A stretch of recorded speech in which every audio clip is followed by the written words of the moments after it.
बुद्ध कहते हैं, मन शरीर दोनों के लिए स्वास्थ्य का रहस्य है। अतीत पर शोक मत करो, ना ही भविष्य की चिंता करो, बल्कि बुद्धिमानी और ईमानदारी से वर्तमान में जियो। लेकिन हम कितना वर्तमान में जीते हैं, जी ही नहीं सकते। अगर जी सकते हैं तो आप कोशिश करके देख लीजिए, आपका मन और शरीर दोनों स्वस्थ हो जाएंगे। आप भविष्य की चिंता में परेशान नहीं होंगे और न ही अतीत के दुख का लेकर रोना रोएंगे, बल्कि वर्तमान में चल रही सांसें भी आपको आनंद देंगी। मैंने सुना है कि कहीं दूर एक पहाड़ के चट्टान पर एक व्यक्ति बैठा रो रहा था। वहां से एक बौद्ध भिक्षु गुजर रहे थे। उसे रोता देख भिक्षु उस व्यक्ति के पास आया और बोला, क्या तुम कूद कर आत्महत्या करना चाहते हो? व्यक्ति बोला, आपने सही अंदाजा लगाया। मैं चाहता तो यही था, मगर हिम्मत नहीं जुटा पा रहा था। भिक्षु ने कहा, क्या सब पीछे छोड़कर आए हो या अपने साथ भी कुछ लाए हो? व्यक्ति ने कहा, नहीं, मैंने सब पीछे छोड़ दिया है, मैं अपने साथ कुछ भी नहीं लाया। भिक्षु ने कहा, तो तुम इतना बोझ लिए क्यों बैठे हो? व्यक्ति ने कहा, कौन सा बोझ? मेरे पास तो कुछ भी नहीं है, मैं तो खाली हूं, कंगाल हूं। भिक्षु ने कहा, फिर तुम कौन से बोझ के तले दबे जा रहे हो, जो तुम्हारी सांसें भी ठीक से नहीं चल रहा है? तुम आत्महत्या करना चाहते हो और रो भी रहे हो। खाली इंसान तो ऐसे नहीं रोता जो कंगाल हो गया है, उसे क्या डर? अपने अंतर में झांको और देखो, तुमने कितना बोझा उठाया है, कितना कुछ तुम अपने सिर पर ढो रहे हो। इसे उतार कर रख दो, थोड़ा हल्का हो जाओ। कब तक इस बोझ के तले दबे रहोगे? वह व्यक्ति भिक्षु के चरणों में गिर पड़ा और बोला, आपने तो मुझे पढ़ लिया, मेरे अपने भी मुझे नहीं समझ पाए। आप ही मेरी समस्या का समाधान कर सकते हैं। भिक्षु ने कहा, कहाँ समस्या है? व्यक्ति ने कहा, मेरे घर पर, वहां मेरे साथ चलिए। भिक्षु ने कहा, नहीं, समस्या तुम्हारे घर पर नहीं है, समस्या तुम्हारे अंदर है। जब तक तुम अपने भीतर के समस्या का समाधान नहीं करोगे, तुम्हें हर जगह समस्याएं ही नजर आएंगी। और अगर यहाँ इस चट्टान पर समस्या नहीं है, तो फिर तुम यहाँ आत्महत्या करने की क्यों सोच रहे हो? क्योंकि तुमने तो घर छोड़ दिया है, समस्या भी छूट गई होती ना, फिर तुम इतनी परेशान क्यों हो? व्यक्ति बोला, आप सही कहते हैं, मैं आपकी बात समझ रहा हूँ, कमी मुझ में ही है, इसलिए तो मैं आत्महत्या करना चाहता था। मैं किसी काम का नहीं हूं, मैं जो कुछ भी करने जाता हूं सब बिगड़ जाता है, मेरी किस्मत ही बहुत खराब है। भिक्षु ने कहा, ठीक है, मुझे बताओ कि क्या खराबी है तुम्हारी किस्मत में? व्यक्ति ने कहा, मैंने व्यापार करने के लिए अपने परिवार से धन लिया, उस धन से मैंने व्यापार किया, लेकिन मेरा व्यापार ठीक नहीं चला। शुरू में मेरे परिवार वालों ने मेरा साथ दिया, लेकिन धीरे धीरे जैसे जैसे मैं अपने व्यापार में नुकसान उठाता गया, मेरे परिवार वाले भी मुझसे दूर हो गए। मैं सब उन्हीं के लिए कर रहा था, लेकिन वह मुझे अब इन सब का जिम्मेदार ठहराते हैं। मुझे भी लगता है कि मैंने उन सब के साथ गलत किया। मेरा एक मित्र है, उसने भी व्यापार आरंभ किया था, आज उसका व्यापार बहुत अच्छा चल रहा है। वह कभी मेरे घर आता है तो वह अपने अच्छे चल रहे व्यापार की बात करता है। वह बताता है कि कैसे उसने अपने व्यापार को अपने दम पर खड़ा किया, कैसे उसने मेहनत की और सफलता पाई। मेरे परिवार वाले भी कहते हैं कि देख, उसे तेरे बस का तो कुछ भी नहीं है। अब हालात यह है कि मेरा घर भी गिर भी पड़ा है। भिक्षु ने कहा, क्या तुम्हें पता है तुम्हारा मित्र तुम्हारे पास क्यों आता है? व्यक्ति ने कहा, हाँ, मुझे पता है, वह मुझे नीचा दिखाने आता है। वह यह जताने आता है कि वह मुझसे श्रेष्ठ है। वह चाहता है कि मैं उसकी सफलता देखकर दुखी रहूं। भिक्षु ने कहा, क्या तुम दुखी होते हो? व्यक्ति ने कहा, हाँ, दुख तो होगा ही। भिक्षु ने कहा, दुख किस बात का होता है, अपने असफल होने का या मित्र के सफल होने का? व्यक्ति ने थोड़ी देर सोचा और बोला, अपने असफल होने का इतना दुख नहीं होता जितना मित्र के सफल होने का होता है। भिक्षु ने कहा, अर्थात अगर तुम्हारा मित्र असफल हो तो तुम्हें खुशी होगी? व्यक्ति ने कहा, हाँ, मुझे बहुत खुशी होगी। भिक्षु ने कहा, अर्थात तुम्हारी खुशी तुम्हारे मित्र के ऊपर निर्भर करती है।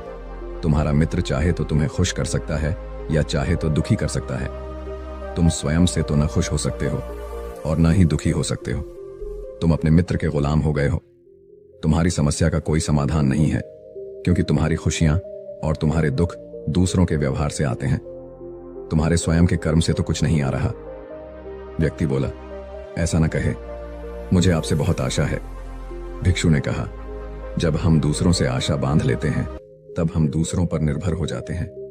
अगर मैं तुम्हें कोई रास्ता ना दूं तो तुम दुखी रह जाओगे और अगर कोई रास्ता दूं तो शायद तुम्हें कुछ मिल जाए, लेकिन अगर आशा तुम अपने से बांधोगे तो तुम्हें सफलता अवश्य मिलेगी। तुम्हारा मित्र आज तुम्हें दुखी करने आता है, लेकिन बातें वह सच्ची ही बताता है। वह अपने संघर्ष और अपने अनुभव की बात बताता है। उसके अनुभव और अपनी बुद्धि का उपयोग करो, उसके संघर्ष का उपयोग करो। दुखी होने की जगह खुशी मनाओ कि तुम्हें घर बैठे कुछ अनुभव मिल रहे हैं। संघर्ष करो, हार मत मानो, कर्म करते जाओ। बुरे से बुरा वक्त या अच्छे से अच्छा वक्त दोनों ही गुजर जाते हैं, लेकिन यह दोनों वक्त देखने के लिए जीवित रहना जरूरी है। और जब तुम्हारा अच्छा वक्त शुरू होगा तब तुम्हारा मित्र तुम्हें अपनी सफलताओं की कहानी नहीं बताएगा, वह अपना असफलताओं की कहानी बताएगा, ताकि तुम गलत निर्णय ले सको। तब भी अपनी ही बुद्धि का उपयोग करना। उस समय भी वह तुम्हें दुखी करने आएगा, क्योंकि उसे भी उतना ही मजा आता है तुम्हें दुखी देखने में जितना कि तुम्हें आता है उसे दुखी देखने में। व्यक्ति ने कहा, आप सही कहते हैं, मेरे जीवन को मैं नहीं चला रहा, दूसरे ही इसमें सुख और दुख भर रहे हैं। लेकिन क्या अपनों के लिए कुछ करना गलत है? मैं अपने परिवार के लिए अच्छा करना चाहता था, लेकिन वह परिवार ही अब मेरे साथ नहीं है। भिक्षु ने कहा, तुम शांत होना चाहते हो। वास्तव में इस दुनिया में सब शांत होना ही चाहते हैं। वे चाहते हैं कि हम कुछ करें तो लोग उसकी प्रशंसा करें। प्रशंसा न होने पर हम दुखी हो जाते हैं। हमें लगता है कि सब मतलबी है, लेकिन अगर तुम किसी को अपना परिवार मानते हो और उसके लिए कुछ करना भी चाहते हो, तो तुम्हें ऐसा क्यों लगता है कि तुम दूसरों के लिए कर रहे हो? तुम अपने लिए ही कर रहे हो। अगर तुम्हें लगा कि तुम दूसरों के लिए कर रहे हो तो तुम दुखी ही रहोगे, और तुम्हें लगा कि तुम अपने लिए कर रहे हो तो तुम खुश रहोगे। जब तुम अच्छा केवल अच्छा करने के लिए करते हो तब तुम्हें सांत्वना की जरूरत नहीं। परती व्यक्ति ने कहा, आप सही कहते हैं, मैं समझ गया हूं। अब तक मेरी किस्मत दूसरों के हाथ में थी तो खराब थी, अब मैं अपनी किस्मत अपने हाथ में रखूंगा। अब यह अच्छी हो या खराब हो, मैं हार नहीं मानूंगा। फिर भी क्या आप मुझे कुछ दे सकते हैं? जब मेरे जीवन का सबसे बुरा वक्त हो तब मेरा साथ निभा सके। भिक्षु हंसा और कहा, यह छोटा सा बक्सा मैं तुम्हें देता हूं, इसे हमेशा अपने पास रखना। इसमें एक ऐसा राज है जो तुम्हें बड़े से बड़े दुख से बाहर निकाल लेगा, लेकिन इसे तभी खोलना जब तुम्हारी जिंदगी में कोई राह ना आए और तुम्हें लगे कि सब व्यर्थ है, मेरी बातें भी व्यर्थ हैं, यह दुनिया व्यर्थ है, यहाँ रहना भी व्यर्थ है। वह व्यक्ति उस बक्से को लेकर चला गया। उसने भिक्षु की बात पर अमल किया और व्यापार आरंभ किया। उसका व्यापार अच्छा चला, उसका जीवन भी अच्छा बीत रहा था। परिवार वाले भी उसके साथ आ गए थे। अब वह जो कुछ भी कर रहा था सब अपने लिए ही कर रहा था। भूतकाल का रोना भी वह छोड़ चुका था, भविष्य की चिंता भी वह नहीं करता था। वर्तमान को सुधारने में लगा रहता था। लेकिन वक्त बदलता है, अच्छा समय हमेशा नहीं रहता, बुरा समय हमेशा नहीं रहता। उसका अच्छा समय भी समाप्त हो गया। उसके राज्य पर किसी राजा ने चढ़ाई कर दी, उसका घर तबाह हो गया, व्यापार तबाह हो गया। उसे अपने परिवार के साथ वहां से भागना पड़ा। उसके पास खाने के लिए भी पैसे नहीं थे। भूख से उसके माता पिता की मृत्यु हो गई। वह अपनी पत्नी और एक छोटे भाई और 2 बच्चों को लेकर इधर उधर भटक रहा था। उसके बच्चे बीमार थे, उसे पैसा चाहिए था, लेकिन उसके पास कुछ भी नहीं था। तब उसे लगा कि सब व्यर्थ है, उसका जीवन व्यर्थ है, इस पृथ्वी पर सब कुछ व्यर्थ है। सब बातें जो भिक्षु ने कही थी सब व्यर्थ है, किसी भी बात का कोई मतलब नहीं है।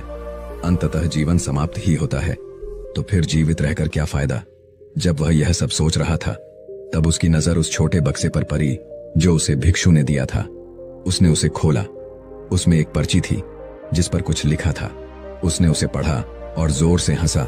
उस पर्ची पर लिखा था, ये वक्त भी गुजर जाएगा। उस बक्से में एक सोने का सिक्का था जिससे उसने अपनी नई जिंदगी की शुरुआत की। ये हो सकता है आपके पास वह सोने का सिक्का ना हो, लेकिन हिम्मत तो है ना, कुछ न कुछ कर ही लेंगे। तो दोस्तों, उम्मीद है इस वीडियो